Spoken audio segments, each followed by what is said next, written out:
प्रज्ञा मिश्रा। इस वक्त मैं लखनऊ के तकरोही गांव में हूँ। आखिर क्या कारण रहा कि रातों रात तबीयत खराब हुई और अचानक से यहाँ पर लोगों की मौत हो गई। और एक दो परिवार नहीं, यहाँ पर ऐसे करीब 40-50 परिवार हैं जहाँ पर परिवार के कई सदस्यों की संख्या है, कई परिवार के सदस्य एक साथ खत्म होते चले गए। तो चलिए उन लोगों से बात करते हैं और आपको दिखाते हैं कि यहाँ पर कोरोना का कहर किस तरह से बरपा है। आइए। टीका लगवाया नहीं लगवाया? टीका लग गया। टीका लग गए हैं। अम्मा झूठ ना बोलो। टीका हम नहीं लगवाना। टीका हम नहीं लगवाना है। टीका नहीं लगवा? नहीं।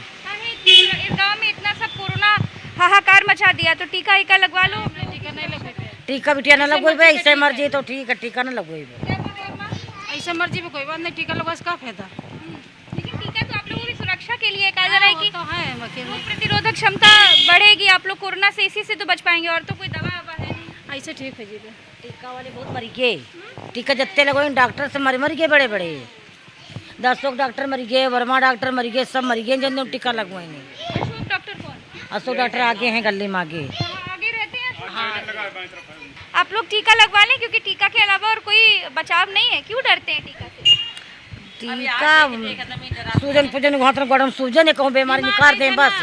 बीपी रहा थे, लो रहा थे भैया ना, टीका नल सूट का तो और जल्दी मर जाएगी।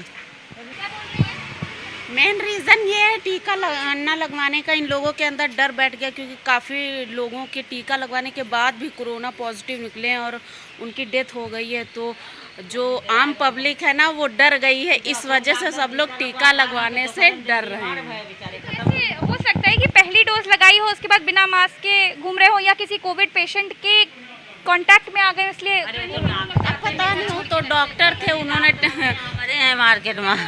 अरे हमारे मार्केट में कितने जने मरे हैं डॉक्टर, वर्मा डॉक्टर वो भी मर गए हैं, कोई रहा कौन। लेकिन इसके अलावा कोई चारा भी तो नहीं है सरकार के। अच्छा, कुछ लोग आए जागरूक करने के लिए आप लोग के पास? नहीं, कोई आया कहने के लिए कि टीका लगवा लो? कोई नहीं आया अभी। सबके पास मोबाइल है कि नहीं है? भैया मोबाइल नहीं है। हम पंच बेटा चला नहीं पे, पढ़े लिखे हन नहीं, अनपढ़ आदमी हन, हमारे लेके गई होगा भी नहीं भाई, लोग सब बराबर है। जब मोबाइल बजाते हैं, किसी को फोन करते हैं तो एक आवाज आती होगी कि टीका जरूर लगवाएं। सुना है आपने? हाँ जी। इसके अलावा तो कोई बचाव नहीं है, तो आप लोग लगवा लीजिए। अब देखते हैं, अभी तक तो किसी ने जागरूक किया ही नहीं। अब कोई आए, कोई जनता को समझाए, जागरूक करे, तभी तो जनता जागेगी। नहीं तो अभी तो सबके अंदर डर ही है, तो सब डर ही रहे हैं, कोई टीका लगवाने के लिए एग्री नहीं है। बिल्कुल मत डरिए, मैंने भी लगवाया है। चाची खत्म भई हैं, अभी 23 मई की हैं। किसकी मृत्यु हुई? इनकी मम्मी की। आपकी माता जी की? आपकी माता जी की मृत्यु कैसे हुई थी? वो ऑक्सीजन की कमी हुई थी और अचानक से उनकी डेथ हो गई थी। उनको कोरोना था? क्योंकि उनका मतलब टेस्ट नहीं हुआ था तो कंफर्म नहीं कह सकते, लेकिन ये कि उनको ऑक्सीजन की दिक्कत हुई थी अचानक से, तो सिलेंडर की भी व्यवस्था की गई थी, लेकिन हॉस्पिटल में बेड वगैरह थे नहीं उस टाइम, तो इसलिए रास्ते में ही हॉस्पिटल भी नहीं अरेंज हो पाया था उस टाइम, क्योंकि बेड भी अवेलेबल नहीं थे, और इसलिए रास्ते में ही। कितने लोग होंगे कि अचानक बुखार आया और फिर मृत्यु हो गई, या ऑक्सीजन लेवल गिर गया रातों रात? ये तो बगल में यहाँ जो है 3 लोग जो है, 2 की मृत्यु जो है 1-1 घंटा आगे पीछे हुई है बगल में, जो उनकी माता और करीब 32 साल का लड़का। अच्छा, मुरली प्रसाद जी की वाइफ और उनका बेटा। हाँ, और जो है मुरली प्रसाद के जो है वो ये 30 दिन के अंदर जो है 28 दिन के अंदर तीनों लोगों की मृत्यु हुई है। अचानक से बुखार आया और उसी में यहाँ जो है ऑक्सीजन की कमी हुई, एडमिट कराई। अच्छा, उन लोगों को बुखार आ रहा था? बिल्कुल बुखार आ रहा था। तो इस वक्त मैं तकरोही गांव में हूँ। सामने आपको एक नेम प्लेट दिख रही होगी, प्यारेलाल भारती, बहुजन समाजवादी पार्टी लखनऊ जिला संयोजक। तो प्यारेलाल जी कौन है? आप हैं? पहले तो नमस्ते प्यारेलाल जी। नमस्ते, जय भीम जी। आपके गांव में आई पूछने के लिए कि मैंने सुना कि कई सारे लोगों की मृत्यु चटपट हो गई, यानी रात को तबीयत खराब, सुबह मृत्यु। जी।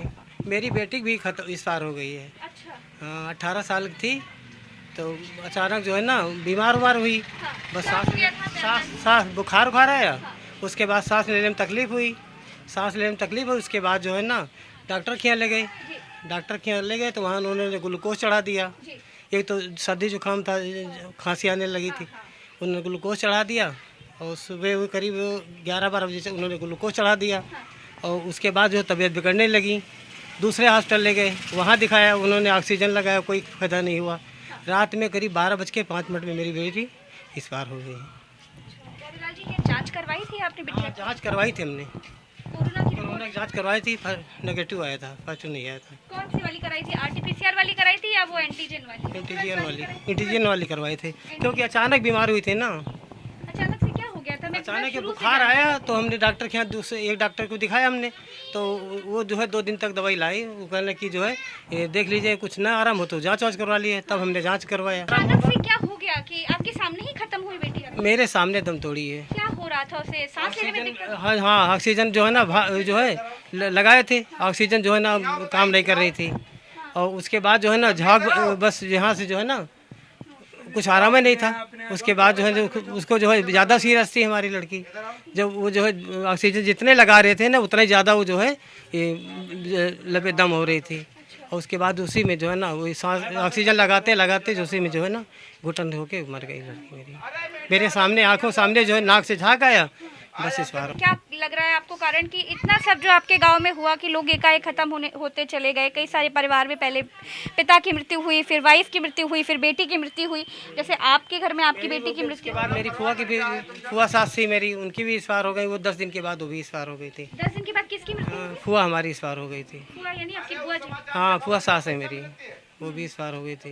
इस गांव में इतना बुरा हाल था, सरकार की तरफ से कोई मदद पहुंच पाई आप लोग? देखने कम से कम आज आप आए तो कम से कम यहाँ देखने के लिए, बात करने के लिए, कम से कम यही हम लोग आपसे शुक्रिया कर रहे हैं। कम से कम आप बात करने को तो आए नहीं, बाकी यहाँ तक आज कोई देखने नहीं आया मुंह बोल के को है कि क्या हुआ क्या नहीं हुआ गाँव के अंदर, किस तरह से कुछ नहीं। किसी ने दवाई पहुंचाई, ना किसी तरह की कोई मदद? कोई यहाँ आए नहीं आज तक। आज पहली बार तो आप आए, कम से कम मीडिया से कम आए तो हैं। मैं आपको यहाँ की सच्चाई दिखा रही थी कि किस तरह से आप देखिए कि गाँवों के अंदर परिवारों के कितने बुरे हाल हैं। कोरोना किस तरह से लोगों को एक एक करके अपना ग्रास बनाता जा रहा है। इस वक्त मैं प्यारेलाल जी के घर पे थी। कई सारे परिवार के लोग तो ऐसे हैं जो बताने से हिचकिचा रहे हैं कि उनके घर परिवार में किसी को कोरोना था, डर रहे हैं, न जाने क्या कारण हो। लेकिन प्यारेलाल जी ने हिम्मत करके अपने परिवार की जो असलियत है, जो आप बीती है, वो हमें सुनाई। इससे ये पता चलता है और ये भी बताया कि इनकी बेटी की जो मृत्यु हुई वो ऑक्सीजन की कमी की वजह से हो गई। तो कहीं ना कहीं एक लापरवाही देखने को मिल रही है, चाहे वो सरकार की तरफ से हो, चाहे वो अस्पताल की तरफ से, चाहे वो प्रशासन की तरफ से, कि लोगों को जागरूक नहीं किया जा रहा है। ना ही जगह जगह पर कैंप्स लगाए जा रहे हैं कि जांच के लिए कैंप्स लगाए जाए, ताकि समय पर पता चल जाए कि व्यक्ति को क्या समस्या है और उसके बाद में उसका इलाज कराया जा सके। तो प्यारेलाल जी से बात कर रहे थे, इनका परिवार है, ये छोटा सा बच्चा है।